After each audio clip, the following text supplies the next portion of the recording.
Praise be to God. கர்த்தருக்கு ஸ்தோத்திரம். தேவன் அவருடைய வார்த்தையின் மூலமாக நம்மளோடு இடைபடும்படியாக ஜெபிக்கிறேன். அப்போஸ்தலர் நடவடிக்கை 15வது அதிகாரம் 5வது வசனம். Acts chapter 15 verse 5. அப்பொழுது பரிசேய சமயத்தின் விசுவாசிகளான சிலர் எழுந்து அவர்களை விருத்த சேதனம் பண்ணுகிறதும் மோசேயின் நியாய பிரமாணத்தை கை கொள்ளும்படி அவர்களுக்கு கற்பிக்கிறதும் அவசியம் என்றார்கள். The Bible says some of the sect of the Pharisees who believed rose up and saying it is necessary to circumcise them and also to command them to keep the law of Moses. ரெண்டு காரியத்தை சொல்றாங்க. யாருக்குன்னா புறஜாதி மக்கள் தங்களுடைய விசுவாசத்திலே இயேசுவை விசுவாசித்து அவரை ஏற்றுக்கொண்டு ஞானஸ்நானம் எடுத்து ரட்சிக்கப்பட்டிருக்க கூடமேனால் they are believers. அப்படிப்பட்டவங்களுக்கு இவர்கள் சொல்லுகிற காரியம் அவர்கள் விருத்த சேதனம் பண்ணுவது ரொம்ப அவசியம். அவங்கள பண்ண வைக்கணும். ரெண்டாவது மோசேயினுடைய நியாய பிரமாணத்தையும் அவர்கள் கை கொள்ளும்படியாக நாம் அறிவிக்க வேண்டும். There are two things they say. Even though they have been believed in Jesus and God saved, and for them and these some of the sect of the Pharisees who are believed, accepted Jesus Christ, saved, what they are telling, and these people are Gentiles. Even though they have been saved, it is necessary they should be circumcised, and also they should also follow the law of Moses. இது எப்படி இருக்கு பார்த்தீங்கன்னா? So விசுவாசத்தில் ஆண்டவரை நம்ம ரட்சிக்கப்படுகிறோம். அதன் பின்பாக இவைகளையும் செய்ய வேண்டும். ஏனென்றால் இந்த Pharisees, they are the Jew. They are all circumcised as per the, God's covenant with Abraham and his, descendants. அவங்க அவ்வளவு தூரத்துக்கு இந்த விருத்த சேதனம் என்பது அதிகமாக கடைபிடிக்கிறது ஒன்று, அதை விசுவாசிக்கிறது ஒன்று.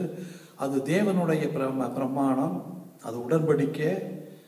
அந்த உடன்படிக்கை நித்திய உடன்படிக்கையாக இருக்கிறபடியினாலே யூதர்கள் அப்படியாக அவர்கள் அதை ஆசரித்து வந்தார்கள். The Bible says பார்த்தீங்கன்னா அவங்களுடைய எல்லா ஆண் பிள்ளைகளும் அவர்கள் பிறந்த 8வது நாளிலே விருத்த சேதனம் பண்ணப்பட வேண்டும். அது தேவனுடைய உடன்படிக்கை. ஸோ அந்த உடன்படிக்கையை அவலமாக கை கொண்டிருந்தார்கள். அதே போல மோசேயினுடைய பிரமாணங்களையும் அவர்கள் கடைபிடித்து கொண்டு இருந்தார்கள். These is two things they were, keeping it and making it, doing this. பார்த்தீங்கன்னா the one is a circumcision and another is the Moses law. What about God's law? ஆண்டவருடைய கற்பனைகள் என்ன ஆச்சுது? அவருடைய கட்டளைகள் என்ன ஆச்சுது? They are not worried about that. ஏன்னா ஆண்டவருடைய கட்டளைகள் it is a moral law. ஒரு மனுஷன் எதை செய்யணும் செய்யக்கூடாது என்று சொல்லும்படியாக கற்பனைகள் கட்டளைகள் இருக்கிறது.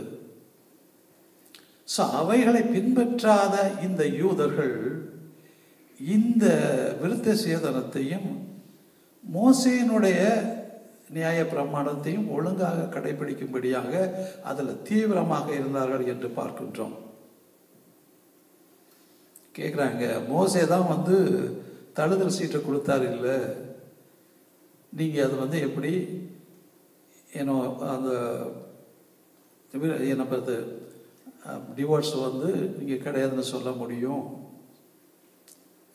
அதே போல் விபச்சாரி ஒருவரை ஆண்டவர் மன்னிக்க கொண்டு வரும்போது மோசேயினுடைய நியாய பிரமாணத்தின் மூலமாக இவள் கல்லறிந்து கொல்லப்பட வேண்டும். There are two things.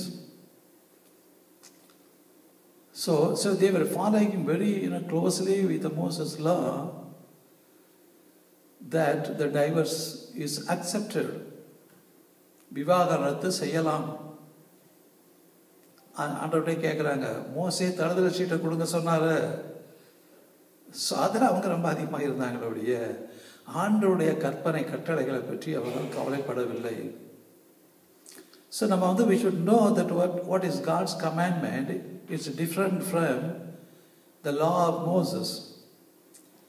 ஆண்டவருடைய கட்டளைகள் வந்து எதெல்லாம் பாவம் என்று சுட்டி காட்டுகிறது. அந்த கட்டளைகளை ஆண்டவர் செய்ய சொல்வதை செய்யாமல் இருப்பது பாவம். அதே கட்டளைகளை செய்யக்கூடாது என்பதை செய்வது பாவம். ஆண்டவர் தான் பார்த்தீங்கன்னா சொல்லுவாங்க, நாங்கள் வந்து அதிகமாக பாவம்லாம் செய்யலை, ஆண்டவர் சொன்னது போல் களவு செய்யலை, விபச்சாரம் பண்ணலை, இதெல்லாம் செய்யலை அப்படின்னா கூட ஆண்டவர் செய்ய சொல்லியிருக்கிறாரு, அதை செய்கிறோமா? அது செய்யாமல் இருந்தாலும் பாவம் இல்லையா? ஸோ இந்த பாவம் என்ன என்று சொல்லி அது வெளிப்படுத்தப்படுகிறபடியினாலே அதற்கு பரிகாரம் தான் த லா ஆஃப் மோசஸ். மொசைக்கலான்னு சொல்கிறவன் ஒருத்தன் பாவம் பண்ணால் எப்படி பலி செலுத்தணும், ஒருத்தன் குற்றம் பண்ணால் குற்ற நிவாரண பலி, பாவ நிவாரண பலி, சாக்ரிஃபைசஸ் என்னென்ன நீங்கள் செய்யணும் அப்படின்னு மோசையினுடைய இது வந்து இது இஸ் எ செரிமோனியல் லா அப்படின்னு சொல்லுவாங்க. அப்படின்னு பைபிளில் எங்கே எழுதிருக்குன்னு கேட்காதீங்க. ஸோ தே கால் மோஸ்ட்லி பார்த்தீங்கன்னா இந்த ஆண்டவருடைய கட்டளைக்கு மீறி அவர்கள் பாவம் செய்யும் போது, குற்றம் செய்யும் போது அதுக்குரிய பார்த்தீங்களா தண்டனையை கொடுக்கறது வழியாக இந்த மோசஸ்லாம் இருக்கிறது. ஸோ இதை கரெக்டாக பண்ணிவிடுவாங்க, ஆனால் பாவம் பண்ணிகிட்டு இருப்பாங்க. என்ன கூடி போனால் 2 ஆட்டை பறி கொடுக்கணும், கொடுத்துட்டு போகலாம், ஒரு மாட்டை பறி கொடுக்கணும், அவ்வளோதான். So they had the circumcisions on the flesh, not in the heart. விருத்த சேதனம் பண்ணுறதுல ரொம்ப குறியாக இருந்தாங்க, ஆனால் அந்த இருதயம் விருத்த சேதனம் பண்ணவில்லை. ஸோ அப்படியாக தான் அது இருந்தது. அது இதில் வந்து அவர்கள் தீவிரமாக இருந்தாங்க. அதான் ஆண்டவர் சொல்கிறாரு, நீங்கள் என்ன எல்லாத்திலையும் தசமபாகம் கொடுக்குறீங்க, ஆனால் ஆண்டவருடைய நீதியின் பிரகாரம் நீதியை செய்வதும் இரக்கத்தை காண்பதும் அதெல்லாம் உங்கள்கிட்ட ஒன்றும் இல்லையே. இது எவ்வளோ முக்கியமானது. அப்போ இதையும் செய்யுங்க, அதையும் விட்டு விடாதீங்கன்னு சொல்கிறது போல் அவங்களை எதற்கு முக்கியத்துவத்தை கொடுத்தாங்கன்னா கேட்டிங்களா, ஆண்டவருடைய நீதியையும் நியாயங்களையும் கடைபிடிக்கிறதுல முக்கியத்துவம் இல்லாமல் இந்த மாதிரி வந்து பார்த்தீங்கன்னா இந்த ரிலீஜியஸ் செரிமனி அந்த மாதிரி மோசேஸ்லாம் அதை ரொம்ப அதிகமாக இருந்தாங்க. ஆனால் பார்த்தீர்கள் என்றால் இவர்களும் விசுவாசத்தில் தான் ரட்சிக்கப்பட்டு வர்றாங்க. பரிசேயர் அவங்க விருத்த சேதனம் பண்ணப்பட்டவங்க, ஆனால் இவங்க ரட்சிப்பு எப்படி? அவங்களுக்கு விசுவாசம்தான். அப்படி விசுவாசம் வந்தும் கேட்டிங்கன்னா இங்கே பிரஜாதி மக்கள் ஆண்டவருடைய வார்த்தையை கேட்டு விசுவாசித்து கர்த்தருக்குள்ளாக வரும்போது அவங்களுக்கு நீ இதெல்லாம் செய்யணும், புறம்பான காரியங்கள் இதெல்லாம் பண்ண வேண்டும் என்று சொல்லி தீர்மானம் பண்ணாங்க. உடனே கூட்டம், there all gathered it says. And அங்கே பார்த்தீங்கன்னா அவங்களுக்கு பெரிய ஒரு கன்ஃபியூஷன், எது சரி எது தப்புன்னு சொல்லி கூட்டமே போட்டாங்க. சரிங்களா? ஸோ இப்போ இந்த விருத்த சேதனம் என்கிறத சொல்றதை பார்க்கும்போது ஆபிரகாம் பார்த்தீர்கள் என்றால் ஐ திங்க் 17வது அதிகாரம், ஆதியாகமம் 17வது அதிகாரத்தில் 17 வேர்ட்ஸில் சொல்கிறாரு, ஆண்டவர் சொல்கிறாரு, ஒரு உடன்படிக்கையை உன்னோடு செலுத்துகிறேன். It is the covenant between me and you and your descendants, and that is to be followed, and that will remain in between you and me அப்படின்னு சொல்கிறாரு. அப்படின்னா பார்த்தீங்கன்னா இந்த கட்டளை உனக்கும் எனக்கும் நடுவாக இருக்கும்படியாக இந்த உடன்படிக்கை சொல்கிறேன். நீ வந்து உன்னுடைய வீட்டிலையும் சரி, அல்லது நீ மற்ற எங்கேயாவது காசு கொடுத்து வாங்கின ஜனங்கள் இருந்தாலும் சரி, அவர்கள் எல்லோருமே வந்து விருத்த சேதனம் பண்ண வேண்டும். அப்போ 99வது வயசில் ஏன்னா ஆபிரகாம் விருத்த சேதனம் பண்ணியிருப்பாருன்னு நம்புகிறோம். கேட்டிங்களா? ஸோ அதபடியாக பார்த்தீர்கள் என்றால் ஈவன் ஈசாக்கும் விருத்த சேதனம் பண்ணப்பட்டார். அதே போல் இஸ்மாயிலும் விருத்த சேதனம் பண்ணப்பட்டாங்க. அப்போ இந்த விருத்த சேதனங்கிறது ஏன் இந்த உடன்படிக்கை ஆண்டவர் வச்சானா, why that he kept this covenant with Abraham means to make it to know that you are belongs to me, நீ என் ஜனம், நீங்கள் என் ஜனமாய் இருப்பீர்கள், நான் உங்களுக்கு தேவனாய் இருப்பேன். அதற்கு அடையாளமாக இந்த விருத்த சேதனத்தை நீ பண்ண வேண்டும். நல்ல காரியம்தான், ஒரு அடையாளம். ஆனால் இவங்க என்ன செய்கிறாங்க, விருத்த சேதனம் பண்ணாங்க, அதுதான் ஒரு யூதர்கள் என்று அடையாளமாக இருந்தது, அது தேவனுடைய பிள்ளைகள் என்று அடையாளமாக இருந்தது. புறஜாதி மக்கள் விருத்த சேதனம் பண்ணாதவர்கள். யாரெல்லாம் விருத்த சேதனம் பண்ணலையோ அவர்களெல்லாம் ஆண்டவருடைய பிள்ளைகள் கிடையாது, புறஜாதி மக்கள். ஆண்டவருடைய பிள்ளைகளாக இருக்கலாம், ஆனால் ஆண்டவரை சார்ந்தவர்கள் அல்ல. என்ன சொல்றது, எல்லாருக்குமே ஒரே ஆண்டவர் தான். விருத்த சேதனம் பண்ணவங்களுக்கும் அந்த ஆண்டவர் தான், விருத்த சேதனம் பண்ணாதவங்களுக்கும் அதே ஆண்டவர் தான்.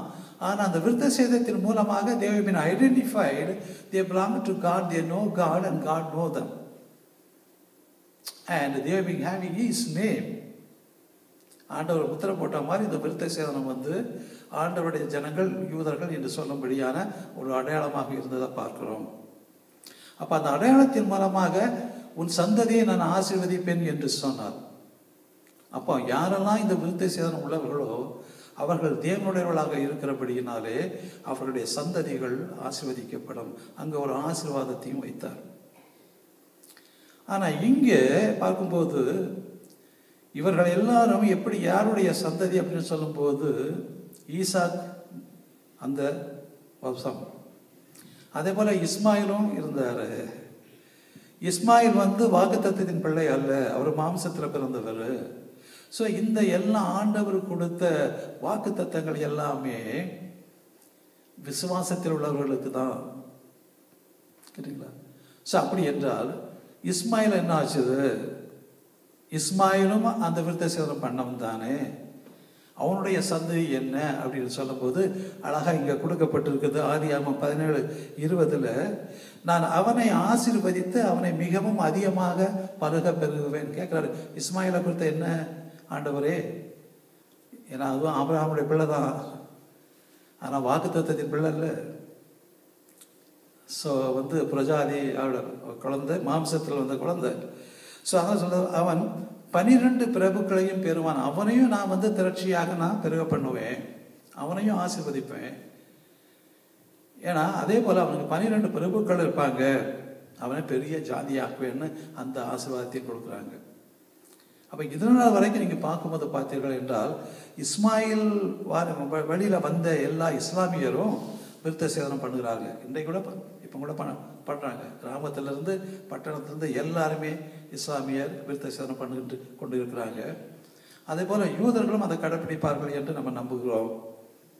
ஸோ அப்படிப்பட்ட அந்த யூதர்களில் இருந்து விசுவாசிகளாக ஆனவங்க தான் இப்போ அந்த பிரச்சனையை கொண்டு வராங்க. என்ன, what is that this on? They also should be like us. நம்ம விருத்த சேதனம் பண்ணியிருக்கிறோம், அவங்க விருத்த சேதனம் பண்ணலை, ரட்சிக்கப்பட்டிருக்காங்க சரி, ஆனால் அவங்களும் அதை செய்யணும். ஸோ இங்கே இந்த விருத்த சேதங்கிறது அவ்வளோ ப்ராமினெண்ட்டாக இருந்தது. கோலியாத்துக்கிட்ட டேவிட் போகும்போது என்ன சொல்கிறாரு, விருத்த சேதனம் இல்லாத பெலிஸ்தியனே அப்படின்னு அவர் கேவலமாக பேசுகிற இதாக பார்க்கறது. இங்கே சேனைகளின் கர்த்தரை பற்றி நீ பேசுறியா, நீ விருத்த சேதனம் இல்லாத அப்படின்னு சொல்கிற காரியத்தை பார்க்குறோம். அப்போ அவங்கள பார்த்து விருத்த சேதனம் இல்லைன்னா ஒரு புறஜாதி ரொம்ப தாழ்மையாக பார்க்குறவங்க. ஒரு சின்ன எக்ஸாம்பிள் சொல்கிறா இருந்தால், இந்த பிராமின்ஸ் எல்லாம் ஒரு பூணல் போட்டிருப்பாங்க. அந்த பூணல் அவங்களுக்கு அடையாளம் பிராமின்னு சொல்லி. ஸோ அந்த பூணல் போடாதவங்க தான் நான் பிராமின். அப்படி தானே நம்ம இந்தியா எல்லா தேசத்தில், நம்ம நாடு, நம்ம தெரிஞ்ச அளவுக்கு தமிழ்நாட்டில். ஸோ அந்த பூணல் அவனுக்கு அடையாளம், நான் ஒரு பிராமின்னு காட்டும்படியாக போட்டிருப்பான். அது கொஞ்சம் சட்டைக்கு வெளியே தெரியும்படியாகவும் போட்டிருப்பாங்க. மற்றவங்கெல்லாம் இது 2 பேரும் சம்மந்தம் வச்சுக்கிட மாட்டாங்க. அதை போல தான் இங்கே விருத்த சேதனம் பண்ணுறவங்கெல்லாம் விருத்த சேதனம் இல்லாத ஜனங்களை குறித்து அவ்வளவாக எந்த சம்பந்தமும் வச்சுக்கிட மாட்டாங்க. ஸோ அப்போ அந்த விருத்த சேதனத்தில் அன்றைக்கு ஆண்டவர் அது அப்போ அது பார்க்கும்போது பார்த்தீர்கள் என்றால் அது நித்திய உடன்படிக்கைன்னு சொல்லியிருக்காரே ஆண்டவர். அது எப்படி நித்திய உடன்படிக்கையாக இருக்கும் என்று சொல்லும்போதுன்னா, ஆண்டவர் சொல்றாரு, நான் நியாய பிரமாணத்தை நிறைவேற்ற வந்தேன். I came to fulfill the law. So it's nothing wrong in having the circumcision by the Pharisees, whatever the Jew. whether they are, so there is no restriction. God said நீங்கள் பண்ணக்கூடாதுன்னு சொல்லலை, நீங்கள் இனிமே விருத்த சேதனம் வேண்டாம் பண்ணக்கூடாதுன்னு சொல்லலை. என்ன சொல்லியிருக்குன்னா, விருத்த சேதனம் இல்லாமையும் விருத்த சேதனம் இல்லதும் ஒன்றும் இல்லை கர்த்தருக்குள்ளாக இயேசுக்குள்ளாக. அதனால் அது ஒன்றும் ஆகாது. ஸோ அதனால் ஒரு மனுஷன் ரசிக்கப்படுறதில்லை. It's not, nobody is going to be saved by the work of the law. So that's why it is very clear that by the faith only. Then after faith comes and we have been saved, what is the meaning of forcing them to do these things? அதுதான் இங்கே தர்க்கம், அவங்களுக்குள்ள தர்க்கம் பண்ணினார்கள் இருக்குது. அப்போ அந்த நாளிலே அவர்களுக்குள்ள தர்க்கம் பண்ணாங்கன்னா இது பெரிய இஷ்யூவாக தான் இருந்திருக்கணும். நம்ம ஒரு சின்ன காரியத்துக்கே நம்ம பண்ணுறோம், அது எவ்வளோ பெரிய காரியம் அவங்கள யூதரை பொறுத்த அளவில். எப்படி நம்ம விட்டு கொடுக்கறது, எப்படி இவன் நம்ம ஆளாக மாற முடியும், விருத்த சேதனம் இல்லையே. So that makes the prominent even than the faith. சரிங்களா? ஸோ அப்போ பார்க்கும்போது பார்த்தீங்கன்னா இந்த இவர்களை கேட்குறாங்க,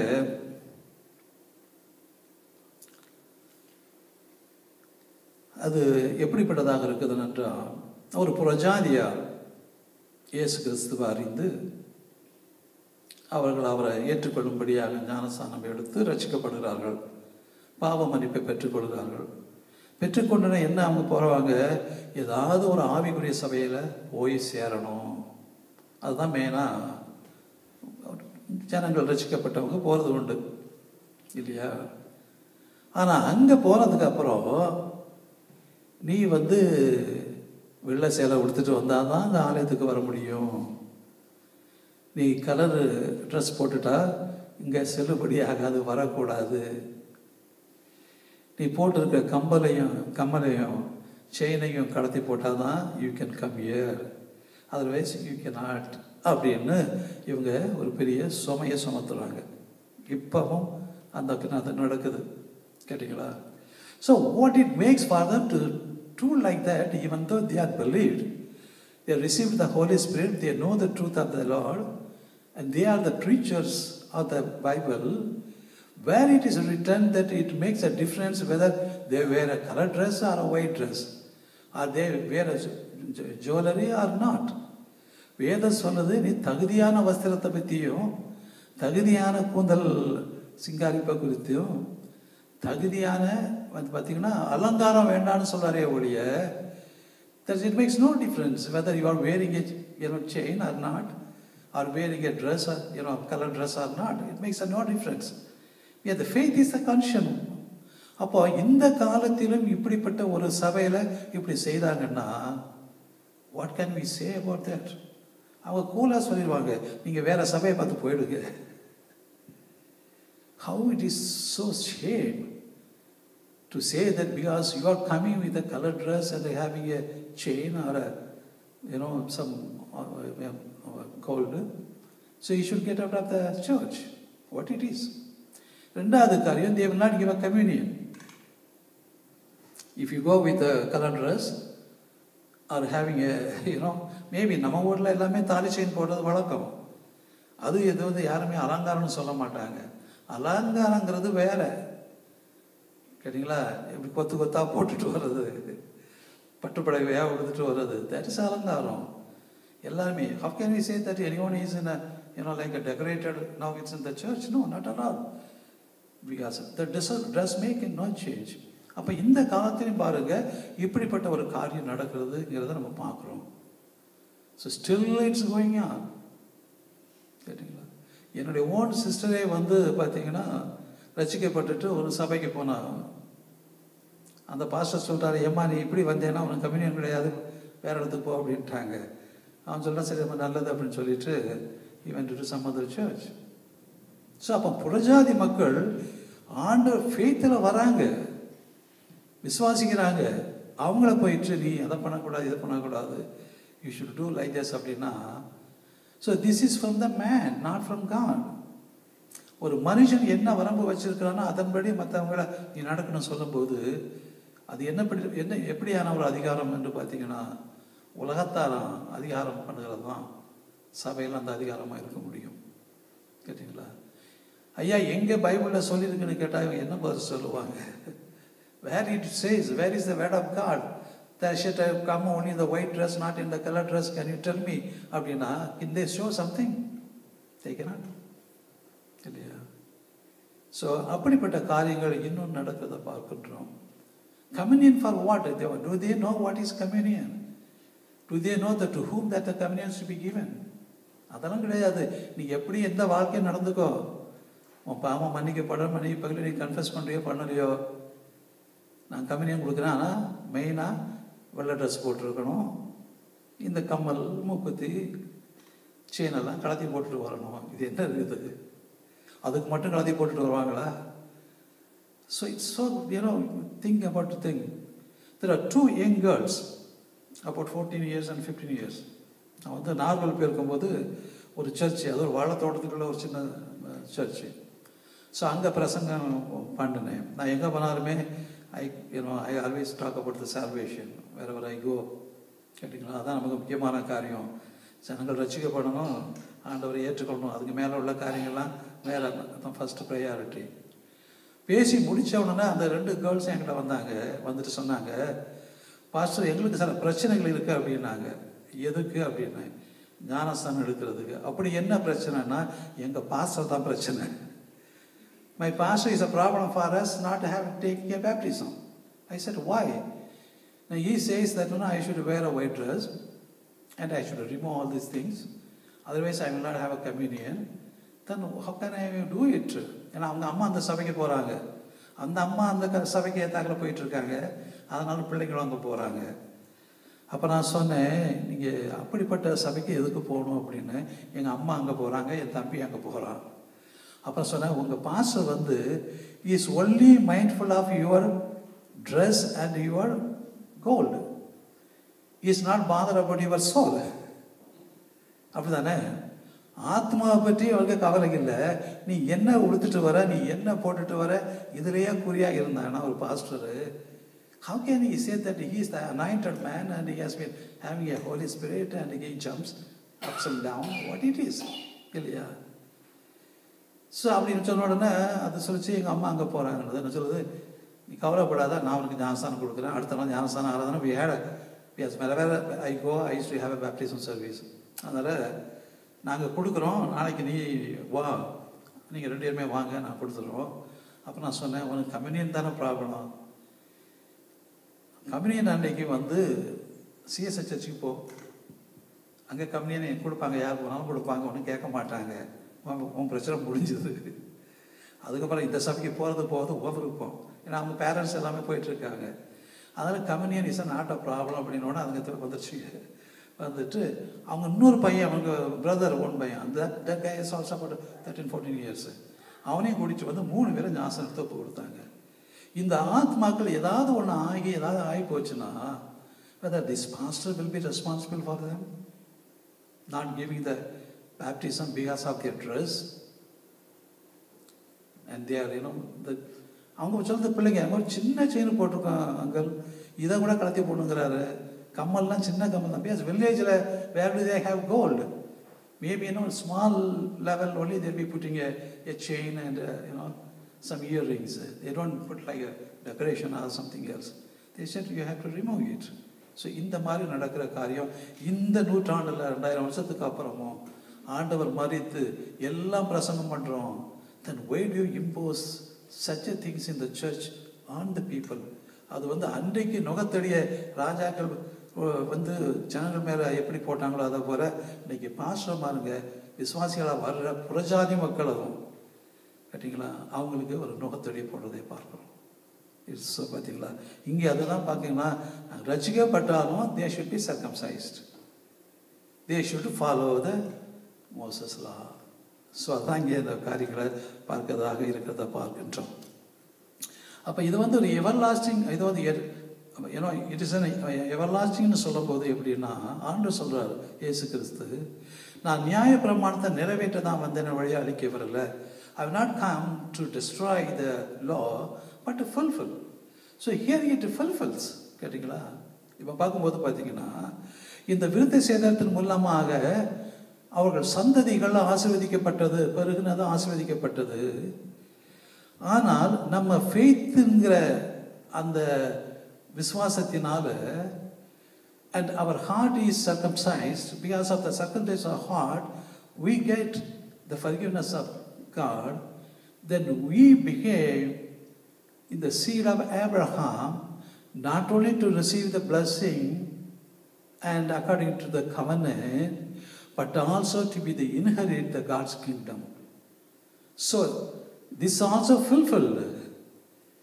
The law is fulfilled, but more than the law, that we are getting something bigger, and through Jesus Christ to become a seed of Abraham. And if we are the seed of Abraham, and we are the inheritance of the God's kingdom. So அந்த ப்ராமிஸும் நமக்கு கிடைக்கிது, ஆசீர்வாதமும் நமக்கு கிடைக்கிது. அது மட்டும் இல்லாமல் அதை விட மேலாக தேவனுடைய ராஜ்யத்தை சுதந்திரத்துக் கொள்ளுகிற சுவீகார புத்திரத்தையும் பெற்றுக்கொள்கிறோம். That's the way that as everything has been fulfilled. அதனால் இன்னும் அதெல்லாம் அவசியம் இல்லை. இப்போ யார் கேட்டால் யாராவது சொன்னாங்களா சர்க்கம்சைஸ் பண்ணுங்கன்னு? அப்படி ஒன்றும் யாரும் சொல்லலை. இல்லை, அதான் சொல்ல, in Christ whether is a circumcision or uncircumcision, it has no value. கேட்டிங்களா? கர்த்தருக்குள்ளாக பார்த்தீங்கன்னா விருத்த சேதனமும் விருத்த சேதனம் இல்லாமையும் ஒன்றும் இல்லை. ஏனென்றால் there is no difference between a Jew and a Greek, and there is no between the slave and the I know சொல்றது slave or the rich.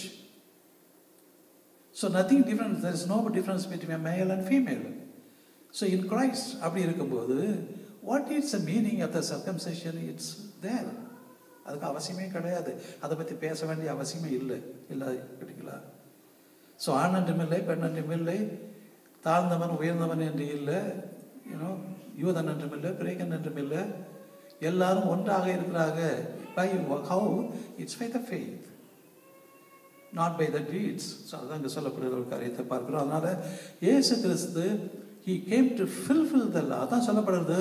ஒருத்தன் கேட்குறான், ஆண்டவரே இந்த நியாய பிரமாணங்களில் கேட்டிங்களா, இந்த நியாய பிரமாணத்தில் உள்ள கற்பனைகளில் எது பிரதான கற்பனை? அவங்க மோசே நியாய பிரமாணத்தை பற்றி அவங்க கேட்கல. நியாய பிரமாணமான கற்பனைகள். அப்போ இந்த கற்பனைகளும் நியாய பிரமாணம் தான், அதாவது கடவுள்கிட்ட வந்தது. So why that I say that everything is from God? எல்லாமே ஆண்டவர்கிட்ட இருந்தால் வந்தது. எப்படி இது மோசேன்னு சொல்ல முடியும் அல்லது ஆண்டவர்னு சொல்ல முடியும்? நீங்கள் 20வது அதிகாரத்தை பார்த்தீங்கன்னா சொல்லுங்கன்னா, ஸோ அப்போ அதுக்கு முந்தின வசனம் சொல்லப்படுது, ஆண்டவர் இந்த கற்பனைகளை சீனாய் மலையில் அவர் மோசேகிட்ட கொடுத்தாரு. சரிங்களா? and it was written on a stone by the hand of God. அப்புறம் பார்த்தீங்கன்னா மோசேக்கு இந்த நியாய பிரமாணம் கொடுக்கும்போது இட் இஸ் அ புக். இது அவர் புத்தகத்தில் எழுதுங்கிறாரு. It's the book of law and written by Moses. But anyway, it's God's word.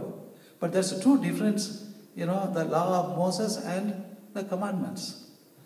Commandments பார்த்தீங்கன்னா it's a moral for ever, it's eternal. இன்றைக்கும் அதை ஃபாலோ பண்ணாதான் நம்ம தப்பிக்க முடியும்.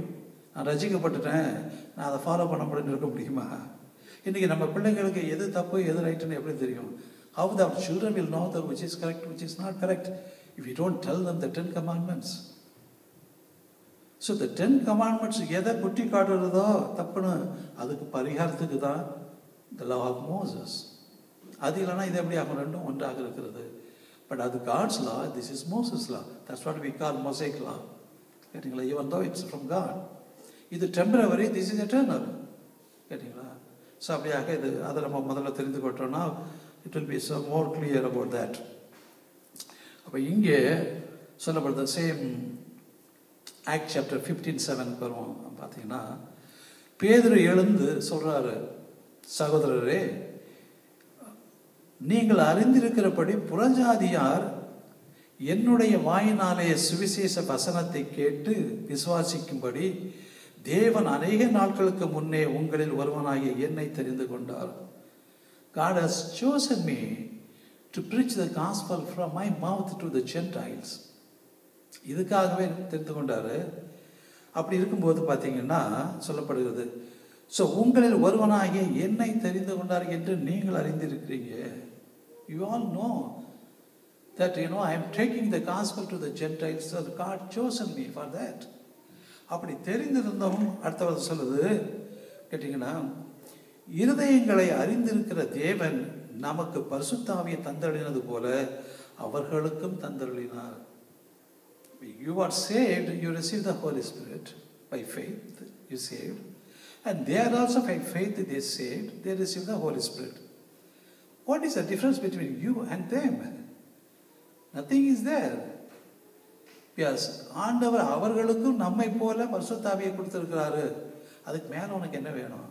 ஏன் உட்காந்து தர்க்கம் பண்ணிட்டு இருக்கீங்க? வேற ஏதாவது டிஃபரன்ஸ் இருக்குதா? நீ சர்க்கம்செஷன் பண்ணதால நீ பெரிய ஆள்னு சொல்றியா? நீ வேற something else you receive from God and they don't receive it. So everyone the same. அதுதான் அவர் சொல்றாரு. பார்த்தீங்கன்னா, he says, Peter rose up and said, men and brethren, you know that a good while ago that God chose among us that by my mouth that the Gentiles should hear the word of God. They believed and they have been saved now. So again, God knows the heart, acknowledged them by giving them the Holy Spirit and also testified about me to them. So இப்படி இருக்கும்போது இதுக்கு போயிட்டு நம்ம why we have to argue and discuss all the things அப்படின்னு அவர் சொல்கிறார். இந்த பேதுரு எழுந்து பேசினதை பார்க்கும்போது எனக்கு ரொம்ப லைக் பண்ணுவேன். ஜஸ்ட் லைக் அது ஒரு ஸ்டைலே வேறு. அவர் பிரசங்க அவர் பண்ணுற ஸ்டைலு மோஸ்ட்லி இந்த பீட்டரோட ரைட்டிங்ஸு. In Acts chapter 2:14 சொல்கிறாரு, but Peter standing up with the 11 raised his voice. அவருடைய சீசன்கள் 11 பேரோட சேர்ந்து அவருடைய வார்த்தையை என்ன பண்ணார்? He raised the voice. ரொம்ப சத்தமாக பேசினார். அதை எப்படி பேசணும்? So we can take it in such a way how that he preached அப்படின்னு சொல்லியிருந்தது. சில சமயங்களில் we have to raise the word. So then only it will impact. சொல்லுற நேரத்தில் சில சமயங்களில் ரொம்ப அன்பாக சொல்லலாம். சில நேரங்களில் கடிந்தும் சொல்ல வேண்டிய ஒரு காரியம் வரும். Then only they will understand, they will realize, oh, this is a thing. Otherwise, பிள்ளைகிட்ட எப்பவுமே கொஞ்சிக்கிட்டு பேசணும்னா அது கொஞ்சிக்கிட்டு ஆமாம் சரிம்மாம்பாங்க, ஒன்றும் ஆகாது. கடிந்து பேசுகிற நேரத்தில் கடிந்து பேசினா தான் பிள்ளைங்களுக்கு உரைக்கும். அவ்வளோதான். Us also. That's why he says, he raised his voice and told them that, பார்த்தீங்கன்னா, and he said to them, பார்த்தீங்கன்னா, men of Judea and all who dwell in Jerusalem, let this be known to you and heed my words. இங்கே திரும்ப வார்த்தையை கேளுங்க அப்படின்னு வார்த்தை சத்தத்தில் அந்த மென் ஆஃப் ஜூடியா பேசாரு. கேட்டீங்களா? அப்பொழுது பேதுரு பார்த்தீங்கன்னா, நீங்கள் நினைக்கிறபடி இவர்கள் வெறி கொண்டவர்கள் அல்ல. தெரியுது பெந்தகாஸ்ட் அன்னத்தன்று எப்படியாக பரிசுத்த ஆவி கொடுக்கப்பட்டது, அங்கே எப்படியாக அவர்கள் அந்நிய பாஷையை பேசினார்கள் ஒருவரும். அதை பார்த்தோடனே சிலர் ரொம்ப ஆச்சரியப்பட்டாங்க. இவங்கெல்லாம் கலிலேயன்ஸு எப்படி நம்ம பாஷையை பேசுகிறோம் அப்படின்ட்டு. சம் பீப்புள் சேஸ் இவங்க ஏதோ குடிச்சிட்டு ஓடலாம். ஸோ அது பார்த்தீங்கன்னா, ஸோ அநேக நேரங்களில் we also mistake just looking at some people. எங்கே Eli he took mistake, mistook about Hannah. ஏம்மா நீ இன்னுமா உட்காந்துக்கிட்டு நீ புலம்பிட்டு இருக்கிற, நீ என்ன ஏதாவது குடிச்சிட்டு வந்திருக்கிற மாதிரி அவன் அந்த வாய் உதட வச்சுட்டு அவன் கேட்டான். அவன் சொல்கிறா, என்னுடைய இருதயத்திலிருந்து ஆண்டவர்கிட்ட ஊத்துறேன் அப்படிங்கிறான். Here they know that how these people they were talking in tongues and everyone heard, and they were amazed that how come this guy is from Galilee and they speak our language. And some people always will be someone to be criticized. They will be there. They were mocking at them. Oh, this guy is they are drunk. அப்போ அவர் சொல்றாரு இங்கே பதம்பது, and men of Israel hear these words, Jesus of Nazareth, a man attested by God to you by miracles, wonders and signs which God did through him in your midst as yourself also. நம்ம தான் இப்போ ஏன் ஆண்டவர் எவ்வளோ நிறைய அற்புதங்களை அடையாளங்கள் செய்தார்னு சொன்னால், and is testified, God testified that he is my son, he is not a man, And, and we can see that what type of Jesus, like the miracles and the wonders that he did. அவருடைய வல்லமை எப்படிப்பட்டது என்று ஜனங்கள் அறியும்படியாக ஆண்டவர் அங்கே testify பண்ணுறாருன்னு சொல்லப்பட்டிருக்குது. But you have taken him by your lawless hands and have crucified and put to death. So அந்த ஜனங்கள்கிட்ட இவர் இன்னும் பிரசங்கம் பண்ணுறாரு. அதுக்கு முன்னாடி நீங்கள் பார்க்கும்போது பார்த்தீங்கன்னா, நீங்கள் நினைக்கிறபடி இவர்கள் வெறி கொண்டவர்கள் அல்ல. These are not drunk as you suppose, and it was given just as God promised through the prophet Joel in the 2nd chapter, that God will pour out the Spirit on every flesh. So that's what it happened. Yeah, they believed all the old prophets, and they believe all the prophets' words. These Pharisees. That's why he told them in their presence that you understand that your prophet, he told that that's what it's happened. And then he was rising and talking to the people that how that you handed over Jesus Christ to the wicked people, and they crucified him, and you also handed over to them to crucify, and you are also accountable. But God made him the Lord and the Christ. So அவ்வளவு அந்த கூட்டத்தில் அவ்வளவு கண்டிப்போட ஸ்வரத்தை சத்தமாக கேளுங்க, நான் பேசுகிறத இது நீங்கள் அப்படி செய்தீங்க அப்படின்னு சுட்டி காட்டினதுனால they were prickled in their heart and they repented. இன்றைக்கு நமக்கு அந்த பிரிக்கெல்லாம் வராது. இவர் யார் என்கிட்ட சொல்கிறது, இவர் எப்படி உட்காந்து இப்படி தான் பண்ணணும்னு சொல்கிறது, அப்படி தான் பண்ண முடியாது. they won't prickle in their heart. But there the people, because of the Peter, he stood, he was filled with the Holy Spirit, he stood in such a way, he spoke to them that they prickled in their heart. He said, what should we do? Believe and be baptized in the name of Jesus Christ. So then there the people, they were accepted him, his words happily, and they have been baptized. About 3,000 people, they came to Christ. So what makes us think the word should be preached strongly for the people to know there is no excuse at all. This is a word says, if you follow this, if you don't follow that, this is what the word. So that will make people to understand, and it will make them to one day to realize, why not we follow God's word? Why we are just keeping our heart just closed? One day, ஒரு நாள் நமக்கு ஞாபகத்துக்கு வரும். There's one girl was giving a testimony, that one Brahmin girl. So அது பார்த்தீங்கன்னா, she came into Christ. Very simple thing somebody told. So நாங்கள் ஒரு கூட்டத்தில் பார்க்கும்போது, there was a girls' meetings, and one woman came and preached. She said to them that the wood, with the wood that you make your idols, and then you worship as a god. The same wood they are putting in the fire for cooking. What do you think about it? You are all students. How can it be? Your wood, your idol made out of wood that you worship God. The same wood is burning the fire. How can it be? Then she started thinking it. She said, yeah, whatever I was thinking, it's wrong. This is what we are doing. So she was converted and became, believer. And she gave this, the witness in a very big crowd, about 2,000 people in a college here in America. Young girl. So his parents were so much against. And then, I think someone, her husband got a job in America. She moved. She kept a small Bible there, like a Gideon Bible, in the upper house. In the house, and she came. One day his father was so much, disturbed and didn't have a sleep, and he wanted to read some book. He went up, maybe daughter might have kept something. Then somehow that, the Bible, small Bible, it attracted him, then he took and started reading. Then whenever he sent a mail to her or a WhatsApp to her, he was quoting God's word. And all both the parents, they converted. And they became, believers. God will do, no point. Just a matter of when we give our heart, and God blesses and gives us the salvation. இப்போ என்ன பார்த்தீங்கன்னா எத்தோப்பியன் வந்துட்டு இருக்கிறான், ஆண்டவர் பிலிப்பை அனுப்புகிறாரு. இங்கே வாசிக்கிறதை யாரை பற்றினோன்னா explain பண்ணுறான். பார்க்குறான், தண்ணி இருக்குது. There is a water. What it prevents us to be baptized? He said, if you believe, we can give it. On the spot, he has been saved.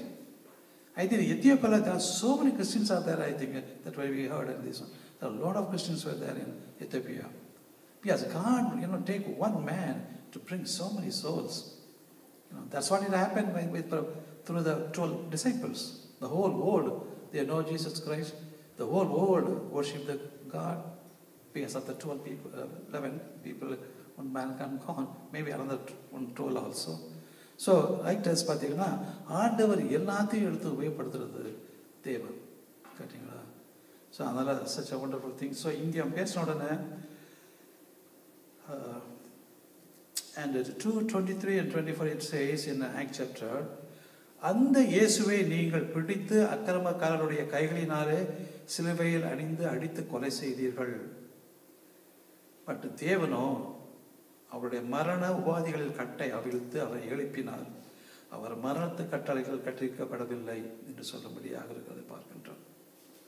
So ஆண்டவர் அப்படியாக உயிர்த்தெழுந்த தேவன் இன்றைக்கும் அவர் நம்மோடு வாசம் செய்த தேவனாக இருக்கின்றார். ஸோ புறம்பான காரியங்கள் நமக்கு அவசியம் கிடையாது, கேட்டீங்களா? To be saved. அதெல்லாம் சொல்லும்போது நீங்கள் அதை செய்யாதீங்க இதை செய்யாதீங்கன்னு நம்ம சொல்ல வேண்டிய அவசியம் இல்லை. when they come to know, they believe and they will throw everything. So we not to tell them. If somebody says, I don't want to wear a jewel, nobody is going to tell them, no, you should come, must come with a jewel. Nobody will tell. It's nothing whether wearing a jewel or not. It makes no difference for a church. Whether you wear a white cloth or a colored dress, it doesn't make any difference.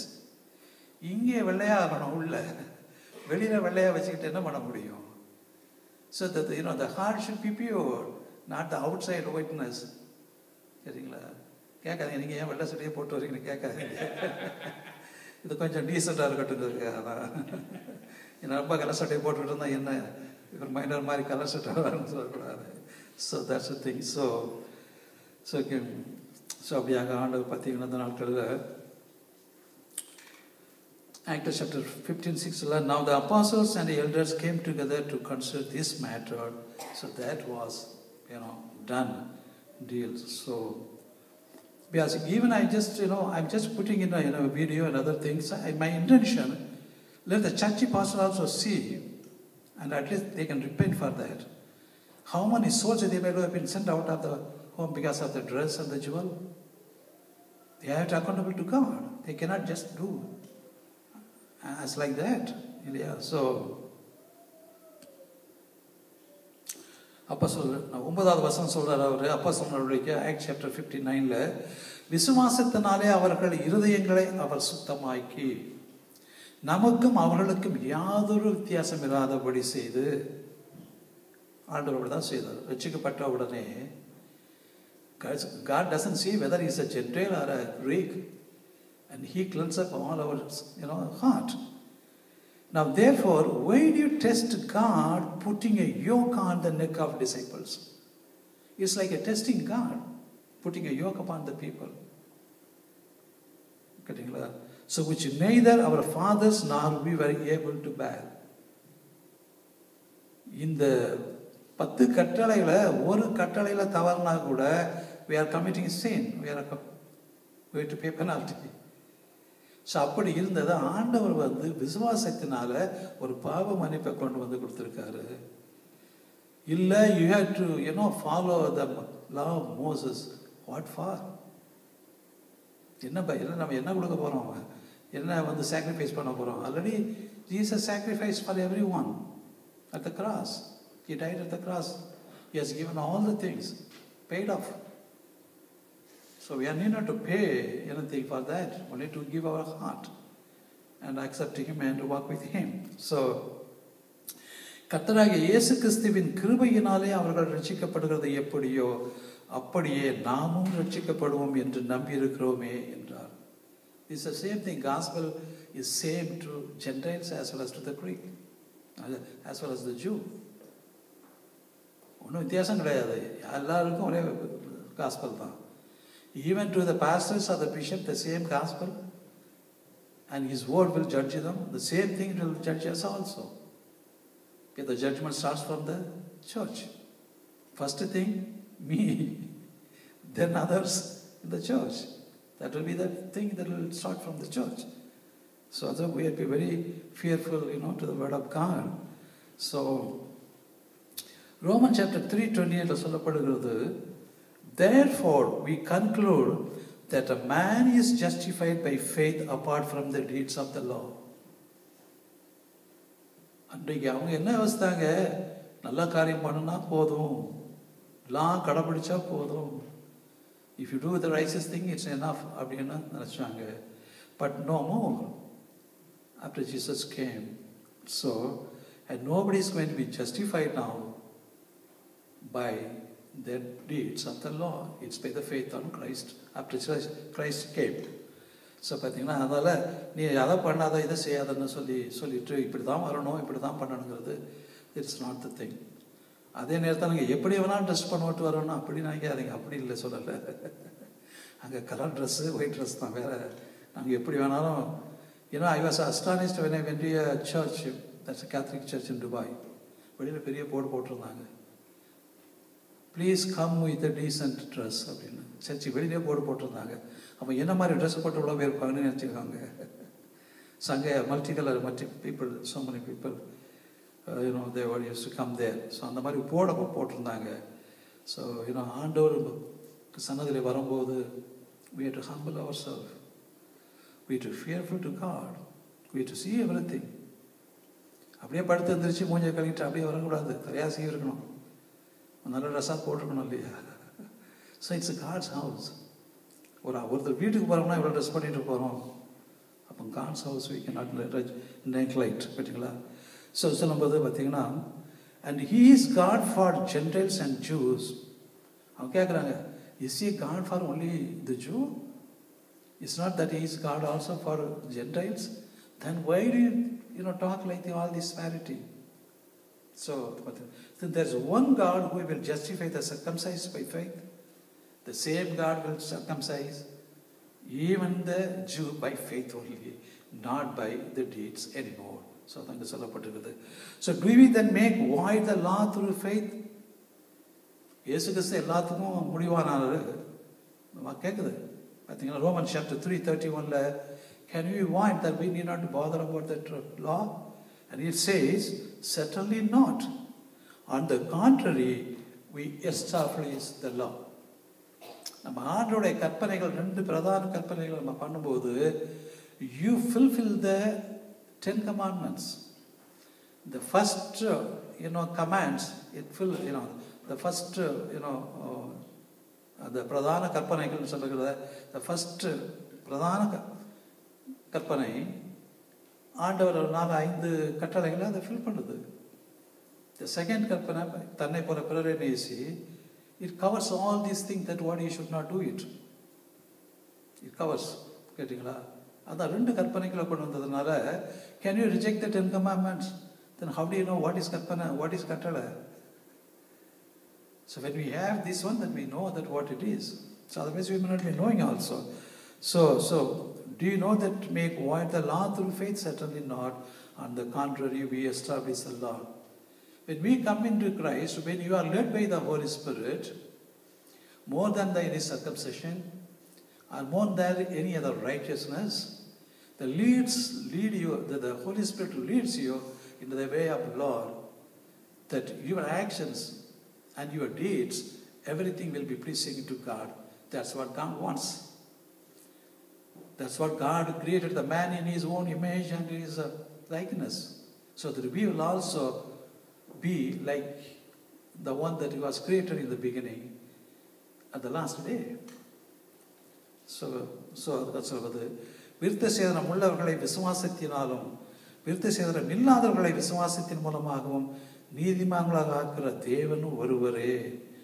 அப்படினால் விசுவாசத்தினாலே நியாய பிரமாணத்தை அவமாக்குறோமா இல்லை அப்படின்னு நாங்கள் சொல்லி முடிகிற ஒரு காரியத்தை பார்க்கின்றோம். So that's the thing. So இந்த வார்த்தைகள் நமக்கு வந்து பார்த்தீர்கள் என்றால் இன்னும் பார்க்கும்போது நாம் எவ்வளவாக தேவனுடைய வார்த்தைக்கு செவி கொடுத்து அதன்படி நடக்கிறோம் என்பதை நாம் நினைத்து பார்க்கும்படியாக இருக்கிறது.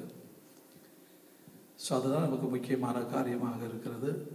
ஸோ அப்படியாக ஆண்டவர் கிருபை உள்ள தேவன், இரக்கம் பாராட்டுகிற தேவன். அவர் யாரையுமே வந்து கைவிடுகிற தேவனும் இல்லை, நிந்திக்கிற தேவனும் அல்ல. ஸோ அப்படிப்பட்ட தேவனை நம்ம ஆராதிக்கிறோம். அதுக்காக தான் சொல்லப்பட்டிருக்குது. சீசர்கள் கேட்குறாங்க, ஒரு தடவை எத்தனை தடவை மன்னிக்கணும்னு சொல்லிட்டு 70 தடவைங்கிறாரு. That means there is no end. Whenever he comes, you forgive him. That's what. If you don't forgive him, your sins will not be forgiven by him. So the thing. அநேகர் வந்து இன்னும் கடினப்பட்டவர்களாக ஒருவேளை நமக்கு விரோதமாக ஒரு காரியத்தை செய்திருக்கலாம். இதை எப்படி என்னால் மன்னிக்க முடியும்? அது முடியவே முடியாது.